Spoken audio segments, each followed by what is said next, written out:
ఇప్పటివరకు చూసుకుంటే 15 రోజులు ఒక్కసారి కూడా మీడియా ముందుకు వచ్చి ప్రెస్ మీట్ పెట్టలేదు. అది ఫస్ట్ రోజు పెట్టేసి అది మాట్లాడేసి వెళ్ళిపోయారు అంతే. అది అంతే. జస్ట్ ఆయనకి ఈయనకి మొదటి నుంచి అదే కదా అలవాటు, బ్యాడ్ అదే కదా. అవును, అదే చంద్రబాబు నాయుడు గారు మన ముఖ్యమంత్రి అయిన తర్వాత కూడా ఇంటరాక్ట్ అయ్యారు కదా మీడియాతో. అదే చెప్తున్నా, ఆయనకి ఈయనకి దూరంలో అదే ఉన్న తేడా.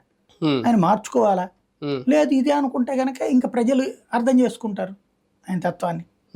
సభలోకి వస్తే పరుగు పోద్దనే ఫీలింగ్ ఏమన్నా ఉందా ఆయనకి?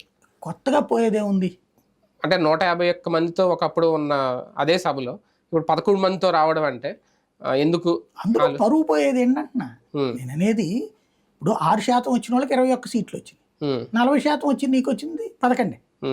అది డెమోక్రటికల్ స్పెషాలిటీ అంతే తప్పించి నీకు 40% ఓట్లు అంటే 1,35,00,000 మంది నిన్ను నమ్మారు.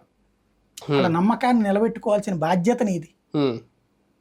బాధ్యతగా వెళ్ళు, సభకి వెళ్ళు, నీకు ఇచ్చిన 11 మందితోనే మాట్లాడు, చర్చించు. అయితే నాకు తెలిసి ఈ 2 రోజులు కాకుండా నెక్స్ట్ సెషన్కి వెళ్తారనుకుంటా. బడ్జెట్ సమావేశం శాంతం బాయ్కాట్ చేస్తే జనం కూడా ఆ పార్టీని బాయ్కాట్ చేస్తారు. ఒక రకంగా ఓటమి నుంచి చాలా నేర్చుకోవాల్సి ఉంది అంటారు.